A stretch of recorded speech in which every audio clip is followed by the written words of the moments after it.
How are you? कैसे हैं आप सभी? जय श्री कृष्णा, राधे राधे। एक बार फिर हाजिर हूं मैं आपके सामने एक नया टॉपिक लेके, जिसका नाम है absorption of UV radiation by aromatic amino acid. अब एरोमेटिक अमीनो एसिड क्या होते हैं और ये किस तरीके से यूवी रेडिएशन का एब्जॉर्प्शन करते हैं, तो आइए समझते हैं इसी टॉपिक को। तो सबसे पहले टॉपिक को यहाँ पे हम लिख लेते हैं, absorption of UV radiation by aromatic amino acid। Aromatic amino acid UV radiation को किस तरीके से एब्जॉर्ब करते हैं।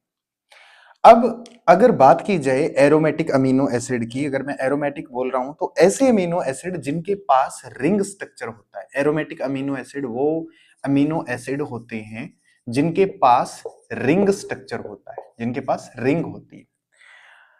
जिनके पास रिंग स्ट्रक्चर होता है, जिनके पास रिंग होती है, ऐसे ही अमीनो एसिड यूवी रेडिएशन को एब्जॉर्ब करते हैं। यूवी रेडिएशंस को एब्जॉर्ब करते हैं, यूवी रेडिएशन को एब्जॉर्ब करेंगे या यूवी रेडिएशन को खींचेंगे अपनी तरफ। इसके पीछे जो मेन कारण है, इनके पास एक जो रिंग है, जो रिंग है, इसी रिंग के अंदर एक स्पेसिफिक प्रॉपर्टी होती है। स्पेसिफिक प्रॉपर्टी इसी रिंग के अंदर देखने को मिलेगी। ये रिंग जो स्पेसिफिक प्रॉपर्टी रखती है, उसके पीछे रीजन क्या है? इस रिंग के अंदर ना कॉन्जुगेटेड डबल बॉन्ड हमें देखने को मिलते हैं। कॉन्जुगेटेड डबल बॉन्ड हमें देखने को मिलते हैं। डबल बॉन्ड हमें देखने को मिलेगी। सबसे पहली प्रॉपर्टी तो ये। दूसरा, ये conjugated double bond UV radiation को ये एब्जॉर्ब करेंगे, यूवी रेडिएशन एब्जॉर्ब करेंगे और एक्साइटेड हो जाएंगे। ठीक है, इतनी सी बात समझ में आई। तीसरी, ये कहां से कहां तक की वेवलेंथ की यूवी रेडिएशन को एब्जॉर्ब करते हैं?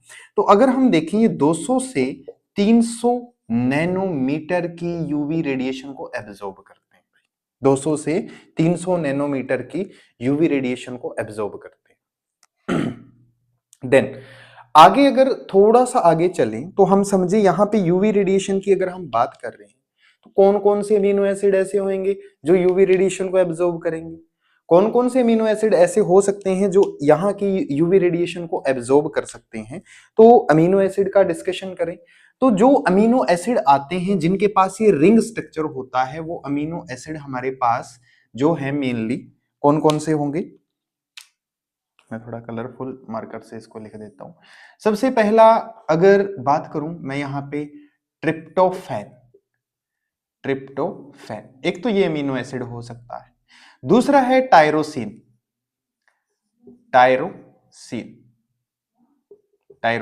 ऐसा ये नहीं लिख दिया मैंने, कोई बात नहीं, ठीक है। और तीसरा अमीनो एसिड है फिनाइल अलानिन,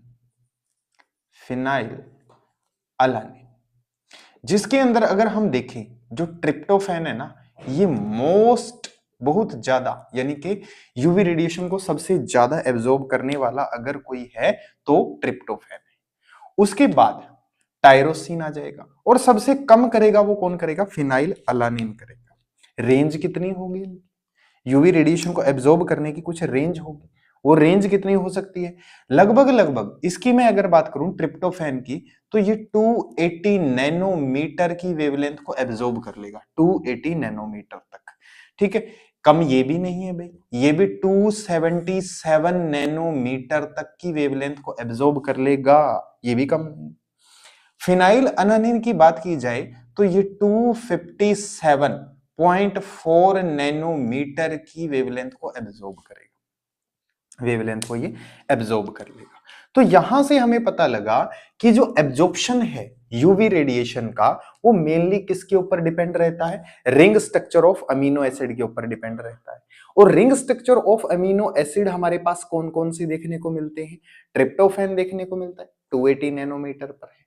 ठीक है, टायरोसिन 277 नैनोमीटर, लगभग 280 ही मान सकते हैं। जिसके अंदर हमारे मोस्ट, अगर हम बात करें सबसे ज्यादा मोस्ट यूवी रेडिएशन कौन एब्जॉर्ब करेगा? रेडिएशन एब्जॉर्बर कौन है, एब्जॉर्ब कौन करेगा, वो करेगा हमारा ट्रिप्टोफैन, ट्रिप्टोफैन कर लेगा, ठीक है। और लीस्ट, लीस्ट की बात की जाए, लीस्ट कौन करेगा, लीस्ट करेगा हमारा फिनाइल अलानीन, फिनाइल अलानीन। जो हमने देखा ये 280 नैनोमीटर तक की करता है, रेडिएशन को एब्जॉर्ब करता है, बट यहां पे फिनाइल अलानीन की बात आई तो ये 257.4 डिग्री नैनोमीटर, सॉरी डिग्री नहीं आएगा, नैनोमीटर की वेवलेंथ को ये एब्जॉर्ब करता है, ठीक है। अगर हम ग्राफिकल मेथड पे चलें, ग्राफिकल मेथड पे चलें, तब हमें ग्राफ में ये देखने को मिलता है, जैसे ग्राफ है, इसका वाई एक्सिस मान लेते हैं, ये हम इसका एक्स एक्सिस मान लेते हैं, ठीक है। ये रेडिएशन है 200 से 300 मीटर की वेवलेंथ यहाँ पे शो की जा रही है, ठीक है। यहाँ पे अलग अलग अलग अलग, यहाँ पे आप 220, 240, 260 और 280। ट्रिप्टोफैन यहां से यूं मैक्सिमम कहां पे होगा, ये 280 के ऊपर लगभग लगभग मैक्सिमम होगा, और ऐसे ही टायरोसिन भी यहाँ पे 280 के ऊपर ही लगभग लगभग मैक्सिमम हमें दिखाई देगा, ठीक है। ये मैं लिख देता हूं यहाँ पे ट्रिप्टोफैन, और ये मैं लिख देता हूं यहाँ पे टायरोसिन। तो मैक्सिमम वेवलेंथ इनकी ग्राफिकल मेथड से अगर हम समझे तो 280 के ऊपर ही देखने को मिलती है, क्योंकि इनकी वेवलेंथ 200 से 300 के बीच में लाई करती है, 200 से 300 नैनोमीटर के बीच में लाई करती है, और मैक्सिमम एब्जॉर्प्शन करेंगे यूवी रेडिएशन का। तो आज के इस टॉपिक के अंदर हमने समझा कि जो अमीनो एसिड है, कौन से वाले अमीनो एसिड यूवी रेडिएशन को एब्जॉर्ब करते हैं। तो सबसे पहले हमने ये पता किया कि एरोमेटिक वाले, एरोमेटिक वाले ही क्यों करते हैं, इसके ऊपर भी क्वेश्चन आ सकता है। तो हमने समझा कि उनके पास रिंग होती है, और रिंग के पीछे जो मेन कारण है यूवी रेडिएशन को एब्जॉर्ब करने के, वो हमने यहाँ पे लिख दिए हैं, ठीक है। यहां से आप उनको लिख सकते हो, डिस्कस कर सकते हो, इसके पीछे रीजन क्या है, वो रीजन भी मेन यहाँ पे लिखा जा चुका है, ठीक है। कौन कौन से अमीनो एसिड इसके अंदर यूवी रेडिएशन को एब्जॉर्ब करते हैं, उनके बारे में भी हमें पता चला। उम्मीद करता हूं कि आपको ये वीडियो बहुत अच्छे से समझ में आई होगी।